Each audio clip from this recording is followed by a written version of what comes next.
Big update issued over Marc Guehi's future as Liverpool ponder January move.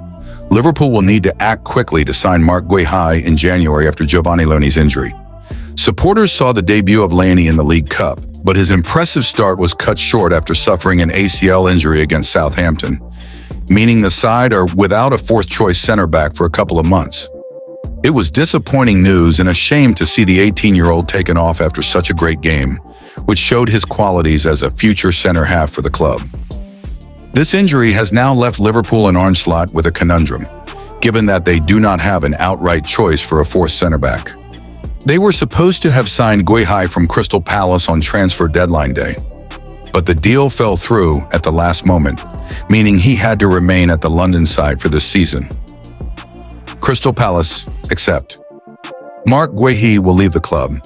However, while they were not able to get the signature of the 25-year-old, Liverpool are still confident they can sign him in the next window because of the agreements they had in place. It may be a move that happens sooner than anticipated, given the injury to Leoni and the news that has come out of Palace this morning, which points to a January move.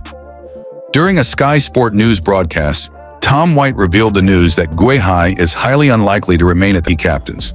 White reported, "Interestingly, talking about Liverpool centre-backs, we've got some news just into us, big news, regarding Marc Guehi. We are told that Crystal Palace, realistically, accepts that Marc Guehi's time at the club is coming to an end. We're told the club acknowledge it will be difficult to convince their captain to commit to his long-term future at Palace. As for the player himself, he's calm about the next steps. Remember, on deadline day in the summer, he saw a move to Liverpool collapse. They were close to getting him for £35 million, however. Guehi stayed at Crystal Palace. He could, of course, go for a fee in January or for free next summer. The news is a good sign for Liverpool, given they need to add a centre-back to their lineup, and with the likelihood of Ibrahima Konate leaving in the summer. And in the meantime, they will have to work with what they have. But the issue they have is with keeping all three of their remaining centre-backs fit for as long as possible. Charlie Austin says Liverpool will need to act fast to sign Marc Guehi. There is one problem with the news and the fact that the Reds were not able to sign him in the summer, which is that other clubs will now be interested. While a fee being agreed in January is not out of the question, if they cannot agree on a deal with Palace, it will mean Guehi has a multitude of options as a free agent, meaning Liverpool may struggle to tempt him to the club. Charlie Austin spoke on the broadcast about how it could be a hindrance to the club, but agreed that it may give them the impetus to act quickly, given the recent injury. Austin said, "I think Liverpool will know that in the back of their minds, and the conversation would have happened, hence why they tried to get him on the transfer deadline day and probably should have done it before. Now it is going to attract a load of other clubs to the attention of Marc Guehi. But Liverpool, more than ever, now show that they need centre-half. Yes, they needed one in the summer and tried to get him but did not come through. But now the injury has happened. It's that which forces them to act even sooner. They need to strengthen, given that they do have two world-class players already playing week in and week out. A backup option alongside Joe Gomez is necessary if they are to become Premier League champions." Arsenal hold key advantage over Liverpool and Real Madrid transfer dealings. Liverpool defender Ibrahima Konate is being targeted by Real Madrid ahead of becoming a free agent next summer, with the La Liga club also weighing up a move for William Saliba. Ibrahima Konate is out of contract at the end of the season. Real Madrid are said to be lying in wait to sign Ibrahima Konate on a free transfer, but he is not the only player they have under consideration. Arsenal star William Saliba and Bayern Munich ace Dayot Upamecano are both said to be of interest to Los Blancos. Reports in Spain suggest Konate and Saliba are the La Liga giants' main targets for next season, with the latter said to be open for a new challenge. Konate's Liverpool future, meanwhile, is set to increasingly emerge on the transfer agenda as the season wears on. The Frenchman is out of contract at the end of 2025-26 and will be able to speak to European clubs when January arrives and he enters the final 6 months of his deal.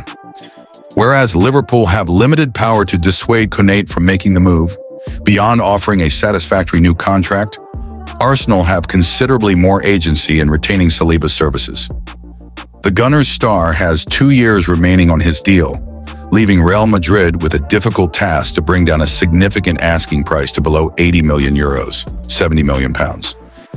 It is said Saliba is irreplaceable for Mikel Arteta, while Liverpool are already in the market to sign a new central defender after failing to get Marc Guehi over the line on the transfer deadline day. Konate and Upamecano both offer opportunities to land strong defenders without paying a transfer fee. Real Madrid have taken advantage of free agency in recent seasons. Semarunge landed Kylian Mbappe when his deal with Paris Saint-Germain expired, though he did not come cheaply, as he signed a 5-year contract worth £12.8 million every season and also earned an eye-watering signing-on fee worth between £103, £128 million. Trent Alexander-Arnold's move to the Bernabeu from Liverpool was widely speculated upon last term, but the Reds earned a £10 million fee to release the fullback from his contract early. With no Club World Cup to strengthen their hand on this occasion, Liverpool will have a more difficult challenge finding a win from Konate's contract situation. Earlier this month, Konate joked about Mbappe putting pressure on him to switch to the Spanish capital. "He calls me every 2 hours. No, he said on French television channel TF1. Liverpool's Marc Guehi transfer alternative makes new request with £105 million clause. Latest Liverpool transfer news and gossip as the Reds are linked with another defender who could be an alternative target to Marc Guehi. Marc Guehi during Crystal Palace's clash against Sunderland. Liverpool could go into the market for another centre-back after missing out on signing Marc Guehi. The Reds tried and failed to sign Guehi during the summer transfer window, with a £35 million deal being agreed with Crystal Palace before the move fell through. Guehi's contract at Selhurst Park is set to expire at the end of the season, meaning he could leave on a free transfer next summer. There have been some reports that Liverpool could return for a deal for the England international in January, while a report over the weekend claimed that Real Madrid have emerged as a potential destination for the defender. As a result, interest from elsewhere could force Liverpool to look at alternative targets if they wish to sign a new centre-back. One player who has been linked with the Reds in the past is Dayot Upamecano. The Bayern Munich star is also out of contract in the summer, and German news outlet Abendzeitung have provided an update on his future. Real Madrid are said to be interested in signing Upamecano too, with the defender reported to have presented contract demands for his next deal. The report claims that Upamecano would demand an annual salary of up to 20 million euros, 17.5 million pounds, as well as a release clause. It has been stated that Upamecano already has a release clause worth 120 million euros, 105 million pounds, in his contract at Bayern, with suggestions that the defender would want a clause of a similar fee at his new club. Carragher tells Liverpool to sign talented La Liga winger. "I know it's not going to happen." Former Liverpool defender Jamie Carragher has told the club to sign Athletic Club winger Nico Williams. Last summer, Barcelona almost signed Nico Williams from Athletic Club, having signaled their intention to pay his release clause. However, Williams signed a new 10-year deal with the Spanish side as he signaled his strong intentions to stay put. As part of that new contract, Williams' release clause was increased to around 90 million euros, which is a hefty price for any club. Carragher, however, believes that Liverpool should make a move for the youngster who says everyone admires. "Yes, I would take the one everyone wants to take. Nico Williams is a fantastic player. He scored the first goal against England in the Euro final. Spain deserved to win. I know he is your player and he has renewed for 10 years, but I would like to see him in a Liverpool shirt. I know it is not going to happen, but I would like to dream about it." The 23-year-old has come through the ranks at Bilbao, where his older brother Inaki is also a player, and made his debut for the club aged 18 in April 2021. He is widely regarded as one of the best wingers on the planet, but his loyalty to Athletic Club is stronger than ever, and that on top Liverpool's huge summer spending and his hefty price makes the deal for him almost impossible. Alexander Isak expresses delight after scoring first Liverpool goal. Alexander Isak has expressed delight after scoring his first Liverpool goal during the 2-1 win over Southampton at Anfield, Soft Football reports. The former Newcastle United forward scored toward the end of the first half to give Liverpool the lead, but the Saints equalized through Shea Charles. But informed Frenchman Hugo Ekitike provided the match winner with his late finish in the second half.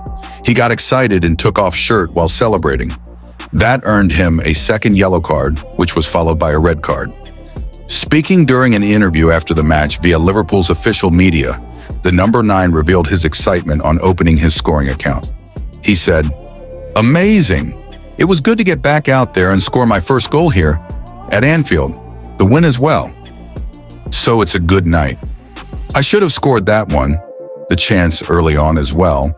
But that's a part of being a striker. You miss some, and then you score some. I think the most important thing is to shake it off and to be ready for the next one. I just try to play my game and not think too much. I feel confidence in myself that things will work out and that when I get my chances, I'll put them away. That's my mindset. I'm happy that I put one away today." The match against Southampton was Isak's second start for Liverpool. The striker was in the first one during the UEFA Champions League match against Atletico Madrid, where the Reds won 3-2. The Sweden international is expected to start again at the weekend against Crystal Palace after Hugo Ekitike saw red against Southampton. Mohamed Salah Ballon d'Or verdict speaks volumes as he misses out on award. Mohamed Salah is amongst the favorites to win the 2025 Ballon d'Or, with the Liverpool forward receiving backing from a number of Egyptian footballing figures. Liverpool forward Mohamed Salah. Former Egypt international Mido has joined the chorus of voices backing Liverpool's Mohamed Salah for the Ballon d'Or. The Red sensation is one of 4 Liverpool players who have made it onto the 30-man shortlist for football's most coveted individual accolade in 2025, but missed out on the award. Salah was instrumental in Liverpool's Premier League triumph in Arne Slot's debut season as manager, contributing a lion's share of goals and assists. The 33-year-old equaled the top flight's goal contribution record with 47, amassing a total of 57 across all competitions. However, he finished in 4th place on Monday night, behind Vitinha, Lamine Yamal and Ousmane Dembele. In addition to his club exploits, Salah also represented Egypt 6 times during the same period, scoring 4 goals and providing 1 assist, helping his nation secure their spot in the upcoming Africa Cup of Nations tournament. As a result, the forward received significant backing for the Ballon d'Or from Egyptian football greats. The latest endorsement comes from Mido, who had stints with several English clubs including Tottenham Hotspur and Middlesbrough. In a post on X, the 42-year-old stated, "I honestly believe that Salah should be the winner by the end of the night. He deserves to be crowned after all what he has done to the football world. He's been a great example to all youngsters all over the world. He gave them hope and he's been the pride of his country Egypt. Be fair to him just for one time and make it happen this year. Give him what he deserves, the Ballon d'Or." Salah previously garnered comparable support from Egypt national team boss Hossam Hassan, who stated, "Considering the hardships he encountered along his journey, he deserves it.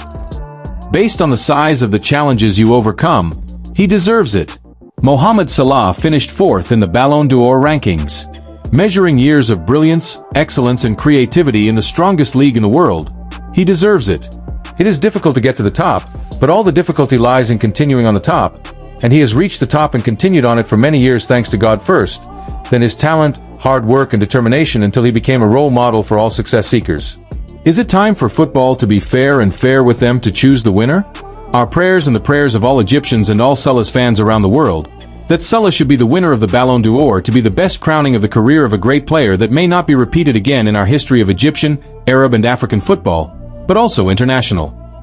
Liverpool's summer recruit, Florian Wirtz, has officially clinched the 29th spot, with captain Virgil van Dijk just ahead at 28th and Alexis Mac Allister securing the 22nd position. Liverpool's shot-stopper Alisson Becker is vying for the Yashin Trophy for the best goalkeeper of 2025, while Slot is in contention for the Johan Cruyff Trophy for the year's top coach. Liverpool.com says, "Few could argue Salah didn't deserve the Ballon d'Or. He dominated the best league in the world, scored bags of goals and was legitimately unstoppable. Ultimately, Liverpool not winning the Champions League has done it for him. Had Liverpool secured number 7, there wouldn't even have been a debate."